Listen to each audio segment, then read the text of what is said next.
Hi, I'm Eddie from Pufftron, and I am here to show you how to maintain and keep your Pufftron electronic cigarette clean and functioning properly. So, when you receive your package in the mail, it's going to look like this. First thing you want to do, locate everything. Right on top you have your batteries and your atomizers, and underneath you'll find your charger, your USB adapter, and your blank tanks. Now the first thing that you're going to want to do, very important, you want to blow out all of the oil that is in the atomizer. Is this necessary? In my opinion, yes, because it tastes absolutely horrible. And it's not meant for vaping. So you want to get yourself a paper towel or a napkin or something like that. Blow into the top of the atomizer, and you will see, well, hopefully you'll see the oil drip out.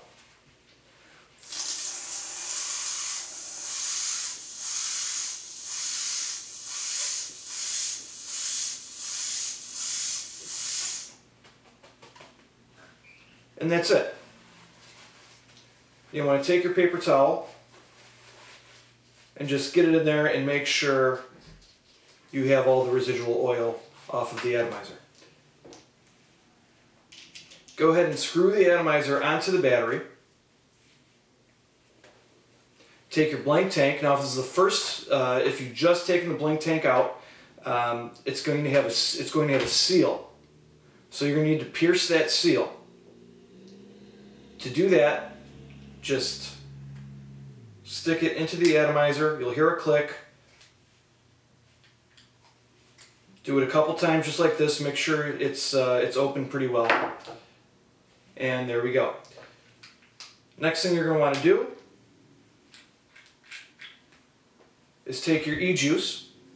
If you're buying your e-juice from me, from Pufftron, it's going to have this this extended tip on there, so you don't have to take the cap off of the blank tank. And this is very important because the more you take this cap off, it's going to become loose and it may get stuck inside the atomizer, and you don't want that. So I mean, buy your e-juice from wherever, whatever your favorites are, but our e-juices are very good, and they come with that tip.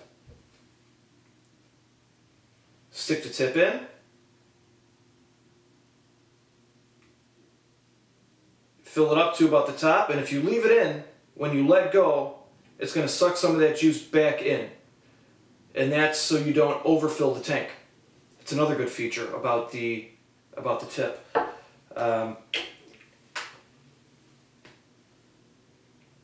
Stick the tank back in. And now you're going to want to, especially if it's the first time, you're not going to have to do this every time you fill a tank. But since this is the first tank that's being filled, what I want to do is I want to siphon some of that juice into the atomizer so I can start vaping right away. So what I'm going to do is I'm going to take my thumb or my index finger, whatever, and I'm going to cover up the bottom of the atomizer.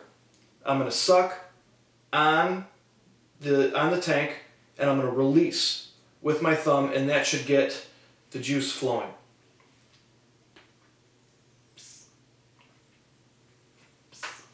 Do that a couple times. Pop it back on, and you're ready to vape.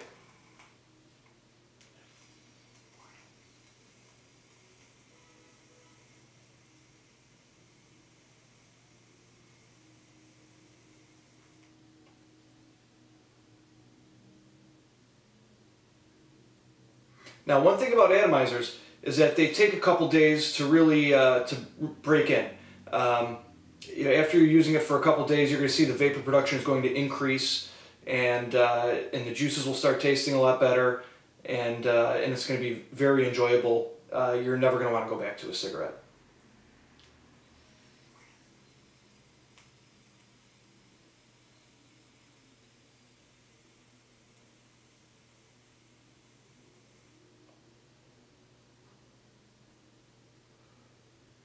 Pretty good.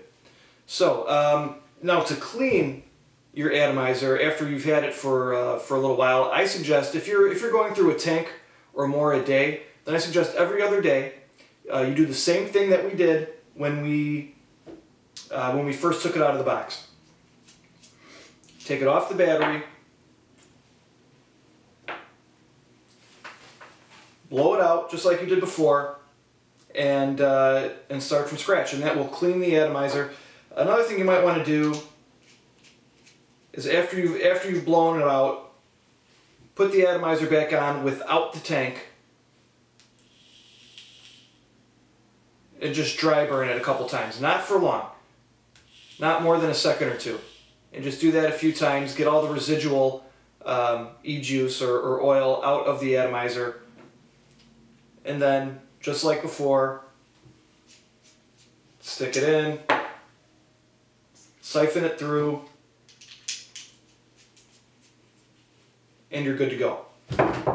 Another thing about the batteries, when it comes to taking care of the battery, these batteries, we do not carry 650 milliamp batteries, and the reason for that is a 650 milliamp battery, just like our 1000 milliamp batteries, are only going to last about 300 to 350 charges. So with a 650 milliamp battery, you're going to be charging that significantly more than a 1000 milliamp battery. So whereas your 650 milliamp battery may last you upwards of a year, maybe more, depending on how much you're vaping, this should last you twice as long. You could keep this button down, and then it should go for about 10 seconds or so before it cuts off automatically, and keep doing that. I mean, you should be able to do that for about 12 hours. So that's up to 12 hours of continuous vaping you can do with this. That is, I mean, if you've used electronic cigarettes before, especially this bigger tank type, you know that 12 hours of continuous vaping is huge. To charge it, you unscrew the atomizer, take your USB adapter, screw the battery in, and you could either plug this into your computer or into the wall charger. It should take anywhere from 2 to 4 hours to completely charge, and you want to make sure that this is a lithium-ion battery, so it does have memory. So what you're going to want to do is you're going to want to charge it all the way. Don't take it off early. Make sure you're charging it all the way. So really, all you need, if you're going out, is keep one of the batteries with you. Keep one of the batteries on the charger. You will never run out, unless of course you're going away for a weekend or something like that. Then of course bring both of them. That is pretty much it. If you have any questions, please feel free to email me. It's Eddie@pufftron.com. Thank you.